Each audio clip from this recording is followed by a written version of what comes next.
Hello everyone, this is Rabbi Avraham Wein, and I'm so excited to be sharing a Dvar Torah with you. At the beginning of Parashat Vayetze, the Torah tells us that Yaakov is leaving from Be'er Sheva and heading towards Haran.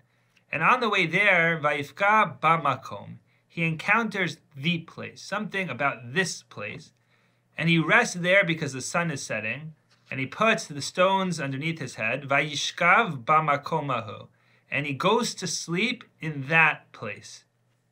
Vayachalom, and he has this dream, where there's this ladder that its bottom is on the earth and the top is in the heavens. V'hinei malachei Elokim, and the angels of God, olim v'yordim bo. They go up and down on it, ascending and descending. I want to raise to you three questions. Question number one is that the Torah seems to emphasize bamakom, vayifka bamakom, the place. Not saying bimakom in a place, but bamakom, the place. So if you look at Rashi, Rashi tells you Vayifka b'makom. It actually refers to Har HaMoriah, the site of the Akedah, which actually would make a lot of sense because if you look at the psukim earlier in Sefer Bereshis, Vayaret hamakom merachok, Har HaMoriah is actually referred to as hamakom elsewhere. So maybe this is Har HaMoriah. Now, geographic questions aside on this comment of Rashi, if you look at other Mefarshim, they don't agree. Rashbam says it's simply a place outside of Luz, not a particularly highlighted, exciting place. It's just a place outside of Luz. And yet Yaakov later on, when he wakes up from this dream, has a very, very strong reaction.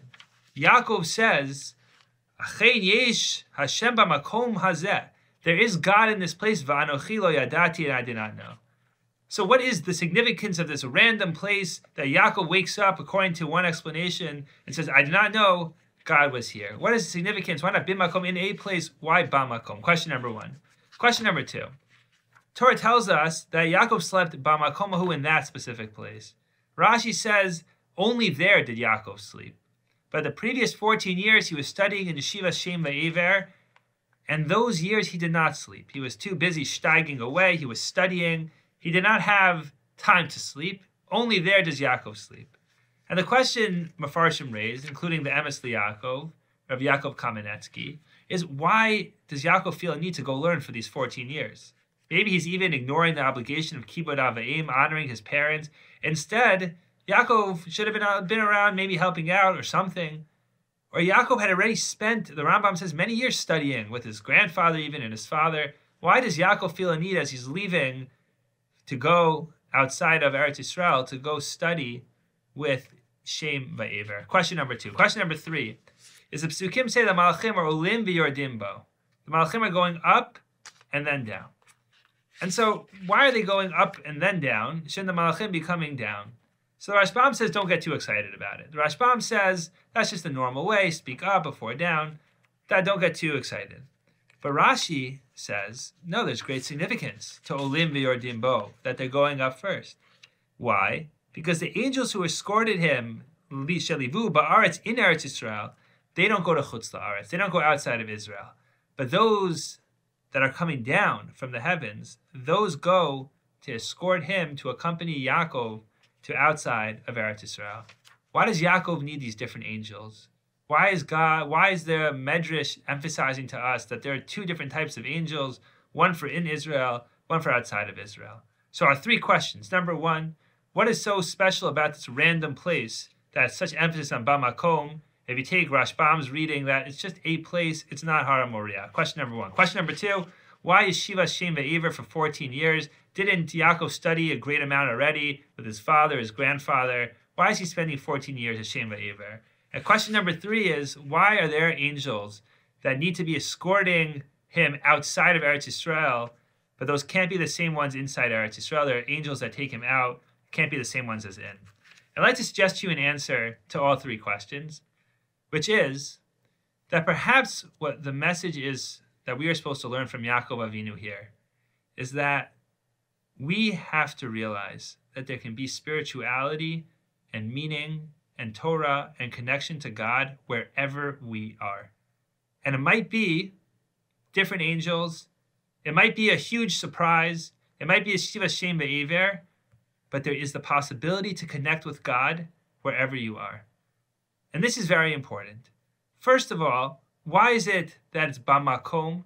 You want to know why Yaakov wakes up and says, I didn't know that you can connect with God in such a place? Because maybe Yaakov thought, now I'm leaving Israel, I'm leaving from my sheltered home of Yitzchak and Rivka, I'm leaving. Maybe I'm going to be distant from God. And he wakes up and says, I didn't realize I could have a connection to God. V'anochi lo yadati, I didn't know. But now I recognize I could have a connection with God wherever I am, even in this random place, even if it's not Hara Moriah. Why is Shiva Shem Ve'ever? So on one level, Shem Ve'ever is because he recognizes, even as I'm leaving, I could study Torah. I could still connect, even when I'm not inside the home of Yitzchak and Rivka and previously Avraham. And finally, Olim B'Yordim.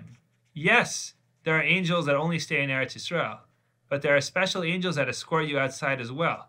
You can have that connection to God, that transcendent connection, even outside of Eretz Yisrael. And so I think that addresses each of our questions. But there's another level to it as well, which is that Torah can be studied, religious practice can be observed in sort of a bubble, in a way that is disconnected from the outside world, from encountering society, the risks, the dangers, the opportunities of the outside world. And Yaakov Avinu, until this point, has had somewhat of a sheltered existence, maybe. And what happens when he gets to Bamakom Mahu? So he has to realize that there is holiness, but it's going to be a different holiness. And Yaakov didn't know there could be a different type of holiness, and he learns that now. Why is Shiva Shem Ve'ever? Or if Yaakov Kamenetsky answers Shem Ve'ever, is because it's a different type of Torah. It's Torah that's connected to how do I navigate the outside world? A treacherous world, the dangerous one, like Shem Ve'ever themselves experienced in Dora Mabul and Dora Flaga. Yaakov Avinu has to learn the Torah of how to engage with the outside world and still be able to say afterwards, Im Lavan Garti V'Taryag Mitzvos Shamarti. I lived with Lavan and I kept all 613 mitzvos regardless. And finally, Yaakov Avinu, it has to understand it's a different type of angel. The same type of spiritual options in Eretz Yisrael or in certain areas or bubbles might be different than what you experience out there in the world. But know, Yaakov Avinu, there are angels accompanying you the whole time. And you have the ability to access God wherever you are. Different way, in a different type of society. But you can, and you always have that ability. And that is the message being sent to Yaakov. Rabbi Soloveitchik, in a number of places, describes how the letters of the Torah float across oceans, float across continents and areas, because the Torah is accessible everywhere.